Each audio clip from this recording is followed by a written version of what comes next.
मुंबई की चकाचौंध भरी जिंदगी में जहां हर कोई अपने सपनों को ऊंचा उड़ाने की कोशिश करता है, वहीं प्रिया भी एक आम लड़की थी, लेकिन उसके अंदर कुछ अलग करने की जिज्ञासा थी। वो कॉलेज में पढ़ती थी और साथ ही सोशल मीडिया पर अपनी रील्स बनाकर नाम कमाना चाहती थी। एक दिन लोग मुझे मेरे नाम से जानेंगे, मैं इतनी पॉपुलर हो जाऊंगी, सब दूर से ही मुझे पहचान जाया करेंगे, इतनी मेहनत करूंगी मैं। प्रिया को डांस का बहुत शौक था। वो हमेशा नए नए स्टेप सीखती और वीडियो बनाकर अपलोड करती। उसका सपना था कि वो एक दिन बड़ी स्टार बने और उसके लाखों करोड़ों फॉलोअर्स हो। लेकिन मेहनत के बावजूद फॉलोअर्स की संख्या धीमी ही बढ़ती रही। कितनी भी मेहनत कर लेती हूँ, कुछ भी सही नहीं होता है। एक दिन जब वो अपने इंस्टाग्राम पर वीडियो देख रही थी, उसकी नजर एक अजीब सी पुरानी वीडियो पर पड़ी। वीडियो बहुत पुराना लग रहा था, शायद कोई 10 साल पुराना। उसमें एक लड़की डांस कर रही थी, लेकिन उसका अंदाज ऐसा था कि जैसे वो किसी दूसरी दुनिया से आई हो। प्रिया को उस लड़की का हाव भाव, नृत्य और चेहरा कुछ अलग ही लगा। ये कितना अच्छा डांस कर रही है, मुझे भी इसकी तरह ही करना चाहिए ताकि मैं भी फेमस हो सकूं। वीडियो के कैप्शन में लिखा था, कहीं दूर एक सुनसान हवेली में छुपी कहानी। प्रिया की जिज्ञासा और बढ़ गई। उसने फैसला किया कि वो उसी जगह जाकर अपनी रील बनाएगी ताकि उसका वीडियो वायरल हो सके।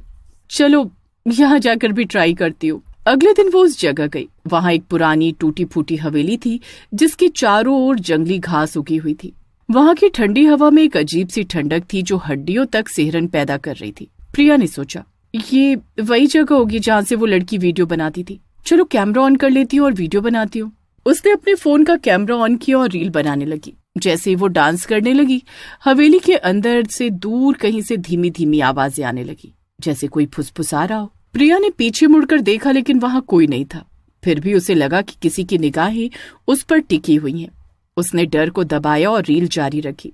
रात को जब प्रिया घर लौटी, चलो वीडियो देखती हूँ कैसी बनी थी, तो उसने वीडियो देखी। उस वीडियो में अचानक एक अजीब काली परछाई नजर आई। ये कौन है मेरे वीडियो में? वो वीडियो को और ध्यान से देखती है।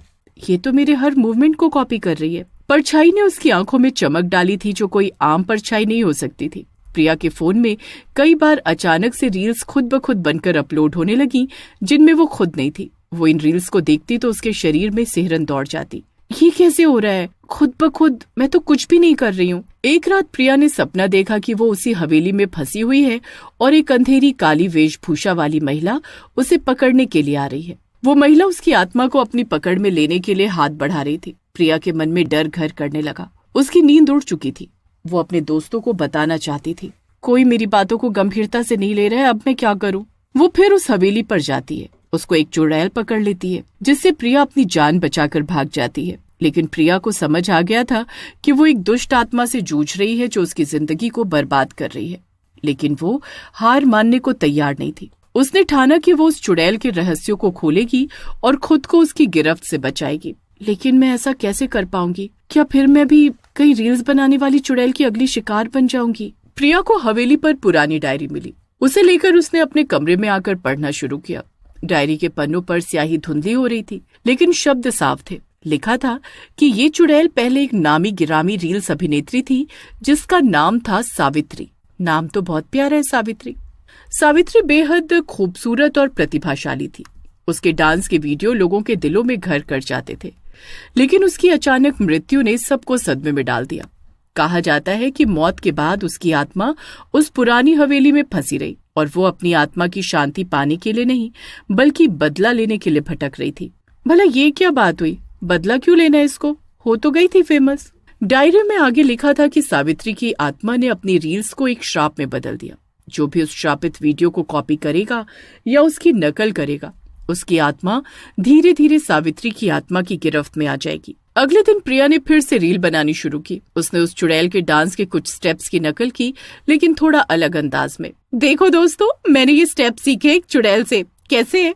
तू भी ना कुछ भी बोलती है। उसने अपने दोस्तों को भी इसके बारे में बताया। लेकिन रात को जब वो अपने फोन पर वीडियो देख रही थी तो अचानक उसकी स्क्रीन पर सफेद स्याही के शब्द उभरने लगे। प्रिया घबराई, लेकिन उसने हिम्मत दिखाते हुए कहा, मैं डरने वाली नहीं हूँ। उस रात प्रिया के सपनों में सावित्री की आत्मा आई। उसका चेहरा तो सुंदर था, लेकिन उसकी आंखों में गुस्सा और बदले की आग थी। उसने प्रिया से कहा, तुमने मेरा वीडियो चुराया है, अब तुम्हें मेरी दुनिया में आना होगा। प्रिया ने घबरा कर कहा, मैं बस फेम पाना चाहती थी, मुझे माफ कर दो। लेकिन चुड़ैल ने ठान लिया था कि वो उसे छोड़ने वाली नहीं। उसने प्रिया के कमरे की दीवारों से काले धुएं के हाथ निकाले जो उसे पकड़ने की कोशिश कर रहे थे। प्रिया ने अपनी जान बचाने के लिए हिम्मत जुटाई और टीवी पर एक प्राचीन मंत्र पढ़ा जो उसने डायरी में देखा था। उस मंत्र को सुनकर चुड़ैल के हाथ धीरे धीरे वापस लौट गए और वो छाया वापस हवेली में चली गई। अब मैं अकेली इस लड़ाई को नहीं लड़ सकती। उसने अपने 2 करीबी दोस्तों सागर और नीलम को इस रहस्य से अवगत कराया और उनसे मदद मांगी। दोस्तों के साथ मिलकर प्रिया ने चुड़ैल से लड़ने के लिए योजना बनाई। उन्होंने तय किया कि वे सावित्री की आत्मा को शांति दिलाने के लिए उसकी मौत के असली राज को जानेंगे। वे तीनों उस हवेली में गए जहां प्रिया की कहानी शुरू हुई थी। वहां जाकर उन्होंने पुराने दस्तावेज और तस्वीरें खोजी जिनमें सावित्री की मौत की असली वजह छिपी हुई थी। हमें तहखाने में जाना चाहिए, वहाँ जरूर कुछ ना कुछ होगा। हवेली के तहखाने में प्रिया और उसके दोस्तों ने एक पुराना संदूक पाया। उसमें सावित्री की कुछ निजी चीजें, फोटोज और एक खत रखा था। खत में सावित्री ने लिखा था कि उसके करियर में बहुत लोग जलन के कारण उसके खिलाफ साजिश कर रहे थे। इसमें उसने बताया कि उसके एक करीबी दोस्त ने उसे जहर दे दिया था ताकि वो उसकी जगह रील्स की दुनिया में चमक सके। ये खबर सुनकर प्रिया के दिल में उस चुड़ैल के प्रति थोड़ी सहानुभूति भी जागी। प्रिया और उसके दोस्तों ने तय किया कि वे सावित्री की आत्मा को शांति दिलाने की कोशिश करेंगे ताकि वो बदला लेने के चक्कर से बाहर आ सके। उन्होंने उस जगह पर एक पूजा करने का फैसला किया जहां सावित्री की मौत हुई थी। पूजा के दौरान अचानक हवेली की दीवारें हिलने लगीं और एक ठंडी हवा आई। सावित्री की आत्मा प्रकट हुई, लेकिन इस बार उसका रूप पहले से ज्यादा शांत और दुखी था। उसने कहा, मुझे शांति दो, मैं बदला नहीं चाहती। जैसे ही पूजा खत्म हुई सभी ने राहत की सांस ली, लेकिन तभी एक अंधेरा साया कमरे के कोने से निकलकर प्रिया की ओर बढ़ा। ये कोई और नहीं बल्कि सावित्री की बदली हुई चुड़ैल आत्मा का असली भयंकर रूप था। उसने धमकी दी कि जो भी उसकी कहानी को उजागर करेगा उसे भी वो अपनी गिरफ्त में ले लेगी। प्रिया ने डर को ताक पर रखकर कहा, हम सच का सामना करने से नहीं डरते, तुम्हें अपनी आत्मा को शांति देनी होगी। चुड़ैल ने कहा, यह आसान नहीं है, तुम्हें मेरे सारे गहरे राज जानने होंगे।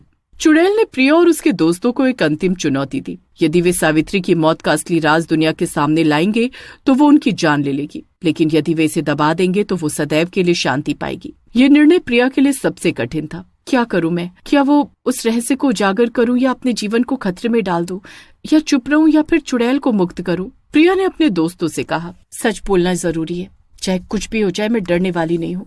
दोस्तों ने भी हिम्मत दिखाई और तय किया कि वे सावित्री की कहानी दुनिया के सामने लाएंगे। वे सब उस पुरानी डायरी, खत और सबूतों के साथ मीडिया के पास पहुंचे। प्रिया और उसके दोस्तों ने सावित्री की कहानी सोशल मीडिया पर वायरल कर दी।